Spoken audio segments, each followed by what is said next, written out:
हाय, मैं हूँ आंचल और स्वागत है आपका हमारे कार्यक्रम आज सेलेस्टियल नेबर्स यानी हमारे खगोलीय पड़ोसी में।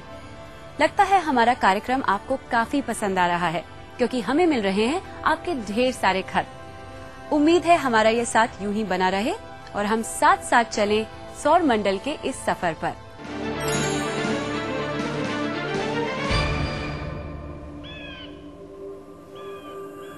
ये है हमारी महान पृथ्वी और आज है बेहद सुखद सुहाना दिन। प्रकृति का कण कण समरसता की धुन पर नाचता थिरकता हुआ।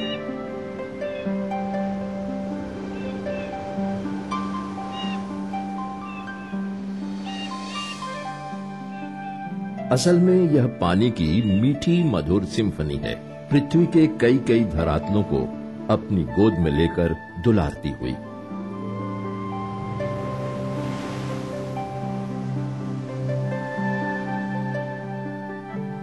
मानव के लिए इससे बढ़कर खूबसूरत दृश्य भला क्या हो सकता है।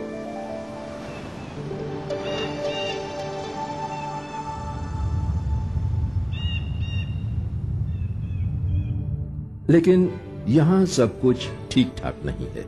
पृथ्वी के गुरुत्वाकर्षण में खींचा खींचा एक भयंकर महाविनाश बढ़ता चला आ रहा है और इस महाविनाश ने प्रचंड वेग से धरती पर आघात किया और यह हमारे लिए कयामत का दिन है।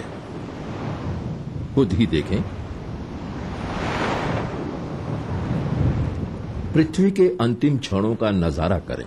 हजारों सालों से जैसा कभी नहीं हुआ वैसा भयावह सुनामी का कहर हमारी निगाहों के सामने है।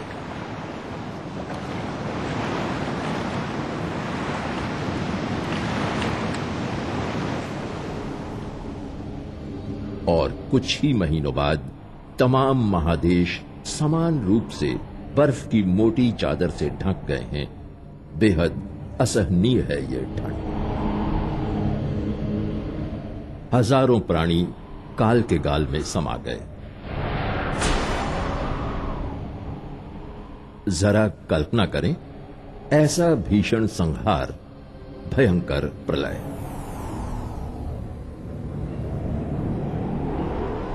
और 65 मिलियन वर्ष पहले ऐसी ही एक घटना के कारण डायनासोर जैसे प्राणी का पृथ्वी पर से नामो निशान तक मिट गया।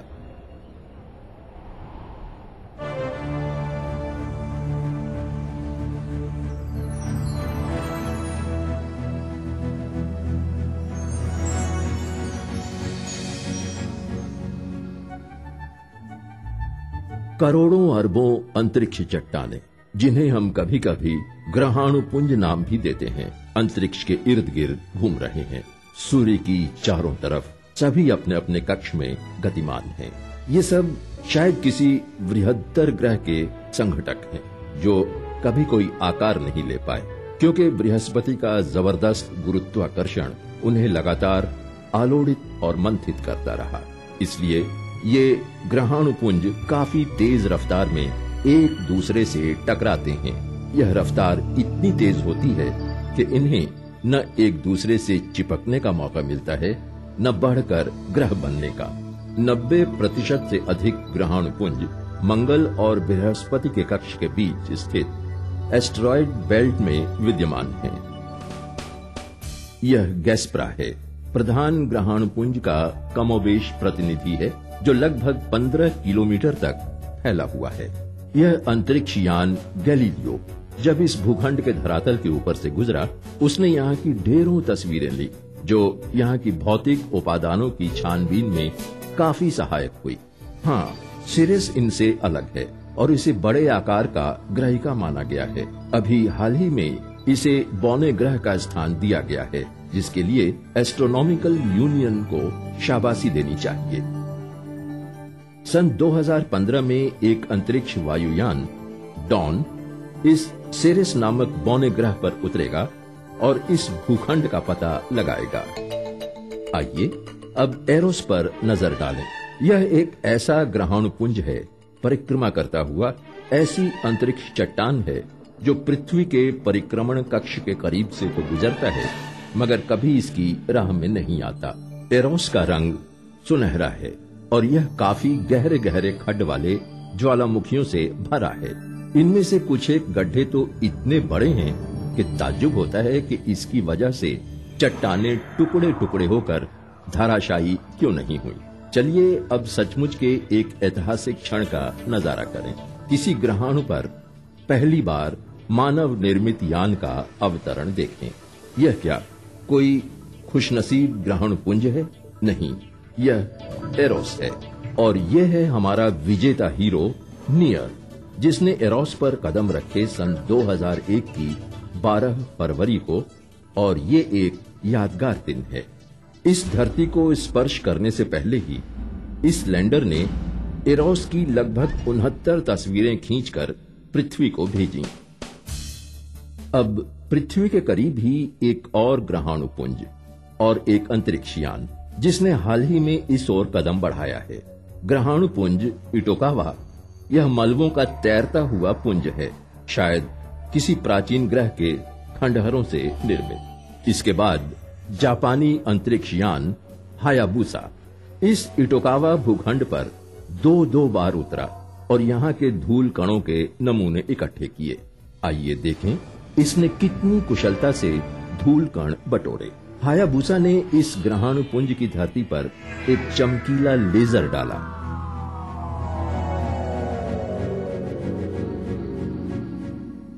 इसने अपने लक्ष्य को लेजर रेंज फाइंडर की रोशनी से आलोकित करके इसकी दूरी नापी।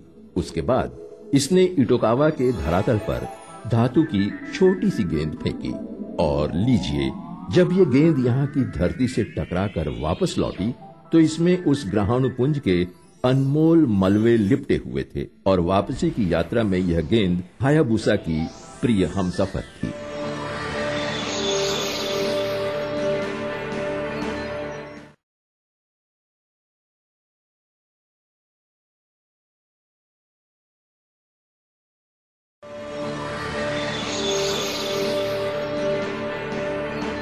क्या आप जानते हैं मंगल और बृहस्पति ग्रहों के बीच स्थित कुछ ग्रहाणुओं यानी एस्ट्रॉइड्स में रामानुज, वेणु बापू और विक्रम साराभाई भी हैं?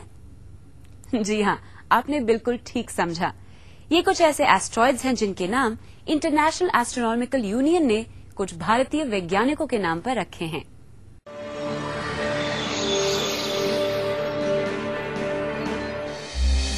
चलिए अब हायाबुसा से विदा लें और टेरेस्ट्रियल ग्रहों के पार के ग्रहाणु पुंज के साम्राज्य की तरफ अपनी यात्रा जारी रखें, गैस दानवों के कॉस्मिक क्षेत्र की तरफ।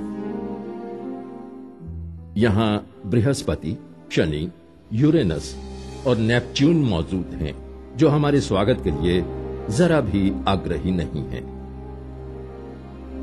क्योंकि सच तो यह है कि इन सभी दानवाकार ग्रहों की चारों तरफ बर्फ और चट्टानों के छल्ले पड़े हुए हैं, जो हजारों मील प्रति घंटा की रफ्तार से चक्कर लगाते हैं। यह अद्भुत नजारा जो आप लोग यहाँ देख रहे हैं, ये वो दृश्य हैं जो वॉयेजर 1 और वॉयेजर 2 ने अपने सर्वेक्षण के दौरान देखा था। मानवीय आंखों ने पहली बार इन महाविशाल ग्रहों का नजारा किया। सौर मंडल में सर्वाधिक विशाल गैस दानव, सर्वाधिक बड़ा ग्रह है बृहस्पति। अन्यान्य सभी ग्रहों को मिलाकर भी बृहस्पति ग्रह का आकार उनसे दुगना विशाल है। बृहस्पति 5वां ग्रह है जो सूर्य से निकला है और जो इसकी चारों तरफ दीर्घ वृत्ताकार कक्ष में चक्कर लगाता है। पृथ्वी के दिनों में गिने तो बृहस्पति 4333 दिनों या लगभग 12 पृथ्वी वर्ष में सूर्य के इर्द गिर्द एक चक्कर पूरा करता है। बृहस्पति का व्यास 88,700 मील है या 1,42,800 किलोमीटर है। हमारी पृथ्वी जैसी 11 पृथ्वी इसमें समा सकती हैं। अब बृहस्पति के गुरुत्वाकर्षण की कल्पना करें। यह इतना जबरदस्त है कि 1 सदी से भी अधिक पहले बृहस्पति दरअसल शूमेकर लेवी 9 नामक गंदे से बर्फ का गोलानुमा धूमकेतु पकड़ने में सफल हो गया, जो सूरज की चारों तरफ परिक्रमा कर रहा था। अब ये धूमकेतु क्या है? आसान शब्दों में कहा जाए तो ये सौर मंडल के जन्म के समय के अवशेष हैं। धूल और बर्फ का छोटा सा खगोलीय पिंड है। और ये कॉमेट्री बर्फ क्या है? दरअसल ये जमा हुआ पानी है, जिसमें methane, carbon monoxide, carbon dioxide और अन्य जैविक मिश्रण भी मौजूद हैं। आइए अब देखते हैं कि बृहस्पति धूमकेतु के साथ क्या कर सकता है। यह है धूमकेतु शूमेकर-लेवी 9। करीब 100 साल पहले यह भटकता हुआ बृहस्पति के गुरुत्वाकर्षण क्षेत्र में आ पड़ा और सन 1992 में चूर चूर हो गया। शूमेकर-लेवी 9 के अधिकांश ध्वंसावशेष लगभग पंक्तिबद्ध रूप में जमा हो गए, जो ये इशारा करते हैं कि यह बृहस्पति की हरकत है। ये ध्वंसावशेष बृहस्पति पर एक किस्म के प्रतिकारी हमले की तैयारी में थे। यह हमला सन 1994 की 16 जुलाई को किया गया। अगले 6 दिनों तक बृहस्पति ग्रह अपने दक्षिणी छोर पर 60 किलोमीटर प्रति सेकंड की रफ्तार से धूमकेतु के भयंकर क्रोध का शिकार होकर जर्जर होता रहा।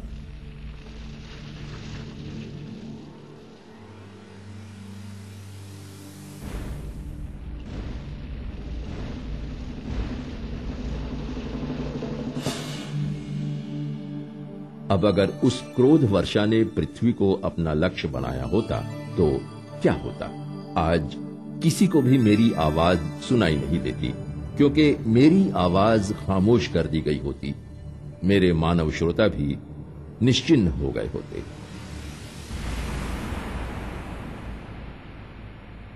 अब हम बृहस्पति की तरफ अपना पूर्व संपर्क जारी रखें तो हमें यह पता चलता है कि बृहस्पति का परिक्रमण लंबाई में 3.1 डिग्री तिरछा हो गया है और बृहस्पति अब 10 घंटे से भी कुछ कम समय में पूरे 360 डिग्री पर चक्कर लगाता है। यानी ग्रहों के संसार में इसकी परिक्रमण गति सबसे तेज है। बृहस्पति को जहां तक हमने समझा है, इस ग्रह में काफी गहराई तक गहरी चट्टानें मौजूद हैं, जो पृथ्वी के अंबार से 10 से 15 गुने अधिक है। यह अंश काफी परिमाण में धात्वीय हाइड्रोजन से ढका हुआ है, जो इसके बाहरी वायुमंडल के 4 मिलियन से भी अधिक भयंकर दबाव तले तरल हाइड्रोजन की असंख्य परतों से घिरा हुआ है। बृहस्पति का यह कोर शायद 30,000 डिग्री सेल्सियस तक भयंकर गर्म रहता है, क्योंकि यह ग्रह अपने विशाल आकार की वजह से दबाव तले काफी पर्याप्त मात्रा में विकिरण और ताप उत्पन्न करता है। वैसे यह ग्रह आकार में जितना विराट है, अगर उससे भी कुछ ज्यादा भारी भरकम होता तो महज इसकी गुरुत्व शक्ति ने इतना भारी दबाव रच दिया होता कि यह एक न्यूक्लियर फ्यूजन ही इसके भीतरी हिस्से में प्रवेश कर जाता और बृहस्पति खुद एक सितारा बन जाता। तब वह खुद अपनी निजी रोशनी से जगमगा उठता और सौर मंडल में 2 सितारे चमक रहे होते। अगर ऐसा हो जाता तो पृथ्वी पर जीवन का नामो निशान तक नहीं मिलता। बृहस्पति का लगभग 90% वायुमंडल हाइड्रोजन है, बाकी हिस्सा हीलियम और थोड़ा बहुत अमोनिया तथा मीथेन से भरा हुआ है। परिक्रमण गति में भिन्नता के कारण बृहस्पति के वायुमंडल में ऊपरी बादल भिन्न भिन्न अक्षांशीय भूभाग के हैं। ये प्रतिकूल दिशाओं में भिन्न भिन्न रफ्तार से बहते हैं, भयंकर आंधी तूफान और उथल पुथल मचाते हैं। मसलन the great red spot Brihaspati के विषुवत रेखा के 22 डिग्री दक्षिण में पिछले 300 वर्षों से आज भी तहलका मचाए हुए है। अगर बृहस्पति को हम दूरबीन से देखें तो उसकी सतह पर एक बहुत बड़ा लाल धब्बा नजर आता है, जिसका आकार धरती जितना बड़ा है और पूरा बृहस्पति तो इतना बड़ा है कि उसमें 1300 पृथ्वियां समा सकती हैं। ऐसी और कई जानकारियां हैं हमारे खजाने में, जिसका खुलासा हम करेंगे इस छोटे से ब्रेक के बाद।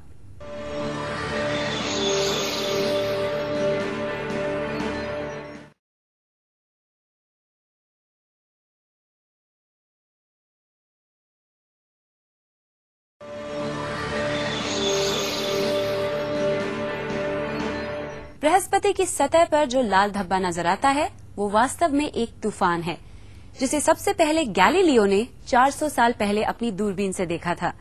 ये तूफान आज भी चल रहा है और न जाने कब तक चलेगा।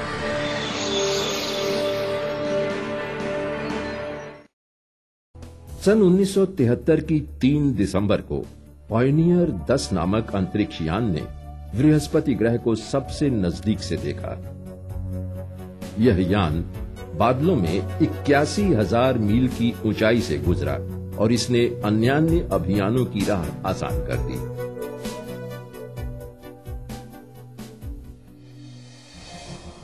पायनियर 10 ने इस विशाल ग्रह और इसके उपग्रहों की क्लोजअप तस्वीरें भी लीं। इसके अलावा इसने चुंबकीय वायुमंडल, विकिरण सिरे, चुंबकीय क्षेत्र, वायुमंडल और भीतरी हिस्सों की भी जानकारी हासिल की। इन खोजों से जो पता चला उससे वॉयेजर और गैलीलियो नामक 2 अंतरिक्ष यानों की क्षमताओं में काफी वृद्धि की गई, जो बाद में बृहस्पति की ओर रवाना हो गई।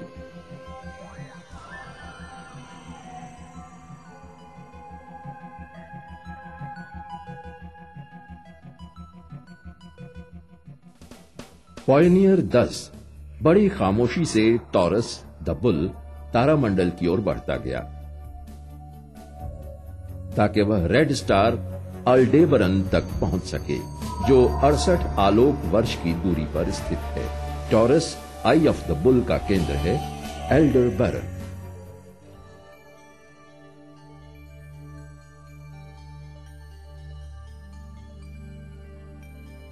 पायनियर 10 के अभियान के 4 साल बाद सन 1977 में 2 वॉयेजर अभियानों ने 4 गैस भरे विशाल ग्रहों का ग्रैंड सफर शुरू किया और उन्होंने हमें जो जानकारियां दी, इससे पहले मनुष्य ने अपने मानवीय आंखों से न कभी देखा था न सुना था।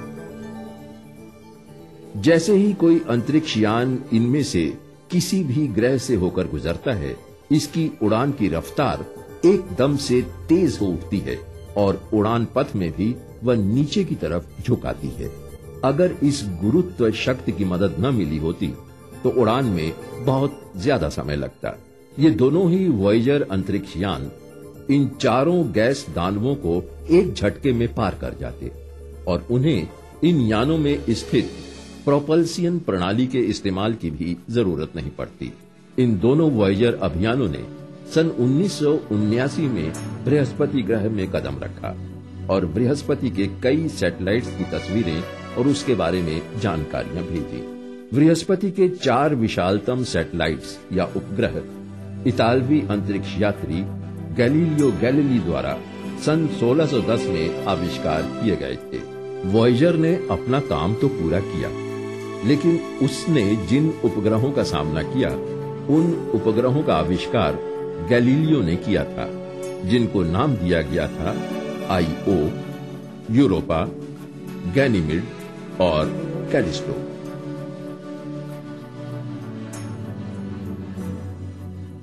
गैलीलियो द्वारा आविष्कृत इन 4 उपग्रहों के अलावा वॉयेजर मिशन ने 3 नए उपग्रहों का भी पता लगा लिया और खुश हो उठा। इनमें से 2 उपग्रह एड्रास्टी और मैटिस नए वलय के बाहर ही चक्कर लगाते थे।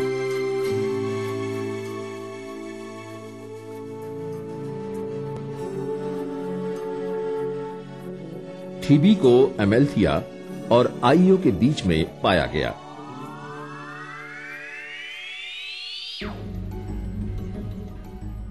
यह एमेल्थिया अब तक सौर मंडल में पाया जाने वाला सबसे ज्यादा लाल रंग का पदार्थ है और इसे नॉन गैलीलियन उपग्रहों में सबसे बड़ा होने का गौरव भी प्राप्त है। अन्यान्य भीतरी उपग्रहों की तरह एमेल्थिया भी ज्वार भाटे की तरह बृहस्पति से जकड़ा हुआ है और इसकी लंबी धुरी लगातार बृहस्पति की ओर ही अभिमुख है। एमेल्थिया के लाल तप्त खंडों वाले और वायु शून्य धरातल पर खड़े होकर आप देखेंगे कि उस विराट ग्रह दानव ने लगभग सारा आकाश ढक लिया है। हम सभी लोग जानते हैं कि एमेल्थिया यहाँ एकमात्र कैदी नहीं है। लगभग 63 अन्य उपग्रहों को भी इसकी गुरुत्व शक्ति ने बंदी बना रखा है। इन उपग्रहों में नन्हे नन्हे मूनलेट्स से लेकर विशालकार गैनीमेड तक विद्यमान है। चूंकि बृहस्पति के शिकंजे में जी हजूरी करने वाले इतने सारे कैदी मौजूद हैं, इसलिए रोमन पौराणिक कथाओं में बृहस्पति को उपयुक्त नाम दिया गया है, देवताओं का राजा। जरा कल्पना करें, पिछले जमाने में गैलीलियो की आंखों ने अपनी पुरानी दूरबीन से उस मोटे पर्दे को भेद कर जो कुछ देखा, आज वर्तमान युग की अंतरिक्ष तकनीक उसी के चरण चिन्हों पर चल रही है।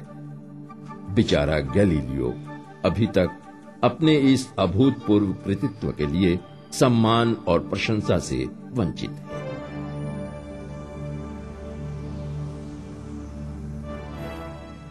गैलीलियो गैलीली क्रिस्टोफर कोलंबस की तरह ही मानव की महान उपलब्धियों की सूची में शामिल नहीं हो पाया, लेकिन उसकी दूरदृष्टि का लोहा हम सभी मानते हैं।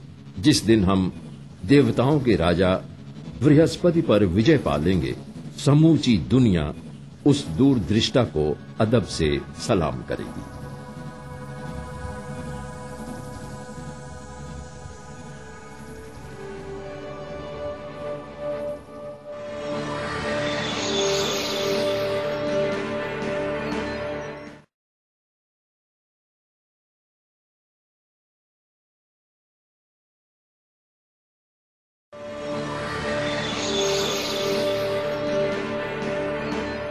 अब तक हम बात कर रहे थे अंतरिक्ष के अद्भुत पिंडों की, लेकिन हमारे धरती के महासागर में भी कुछ ऐसे ही खूबसूरत नजारे हैं, तो क्यों ना आपको वहां की सैर कराई जाए।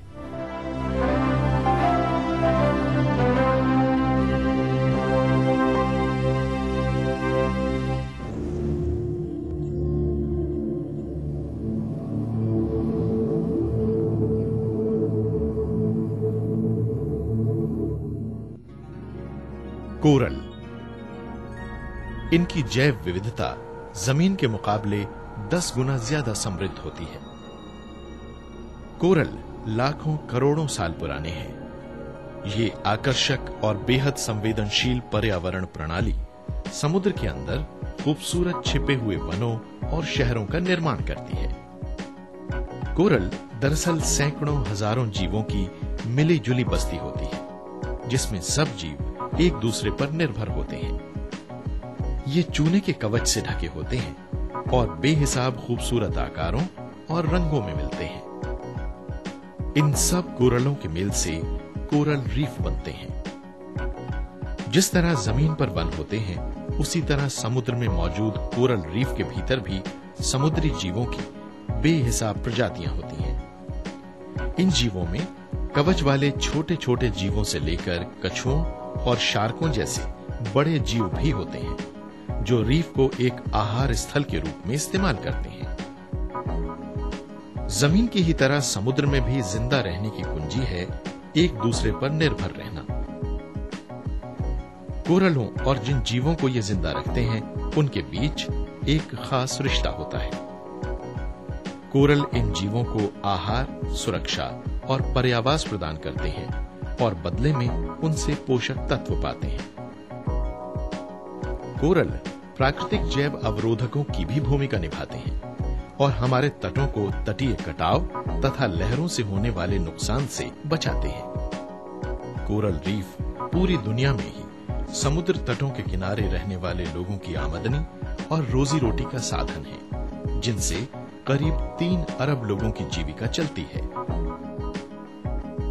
आज वैज्ञानिक कोरल रीफ में मिलने वाले जीवों से ऐसी नई नई दवाइयां बना रहे हैं, जिनसे नई नई खोजें करने में मदद मिल रही है। लेकिन आजकल मनुष्य द्वारा पैदा किए जा रहे प्रदूषण की वजह से इन नाजुक पर्यावरण प्रणालियों को खतरा पैदा हो रहा है और दुनिया में मौजूद समस्त कोरल रीफ्स के 70% हिस्से का सफाया हो चुका है। अब समय है आज के सवाल पूछने का और पिछले कॉन्टेस्ट के विजेताओं के नाम बताने का। तो आइए देखते हैं। कॉन्टेस्ट नंबर 3 में पूछे गए प्रश्न का सही जवाब है और इसका सही उत्तर भेजने वाले 5 विजेताओं के नाम हैं अरुणाचल प्रदेश से प्रवीण राय, नासिक से राजेंद्र साहेब राव पुटिल, वडोदरा से अक्षय वल्लंद, पटना से विक्की कुमार और झारखंड से पूजा कुमारी सिन्हा। इनके अलावा 10 और विजेताओं को सांत्वना पुरस्कार भेजे जा रहे हैं। हमारा आज का सवाल है, सबसे बड़े एस्ट्रॉइड या ग्रहाणु पुंज का क्या नाम है? ए सेरेस, बी एरोस या सी इटोकावा। इसका जवाब हमें 10 दिन के अंदर इस पते पर मिल जाना चाहिए। विज्ञान प्रसार C24, कुतुब इंस्टीट्यूशनल एरिया, नई दिल्ली 110016। आप हमें ईमेल भी कर सकते हैं। हमारा ईमेल आईडी है contest@vigyanprasar.gov.in। यदि आपके पास कोई सुझाव है तो आप हमारे पते पर जरूर भेजिए या ईमेल कर सकते हैं info@vigyanprasar.gov.in। अब वक्त है आपसे विदा लेने का, लेकिन इस वादे के साथ कि अगले हफ्ते इसी दिन इसी वक्त हम आपसे फिर मिलेंगे एक नए एपिसोड के साथ। Till then goodbye and good luck. अपने अगले अंक में हम चर्चा करेंगे बृहस्पति के उपग्रहों के बारे में।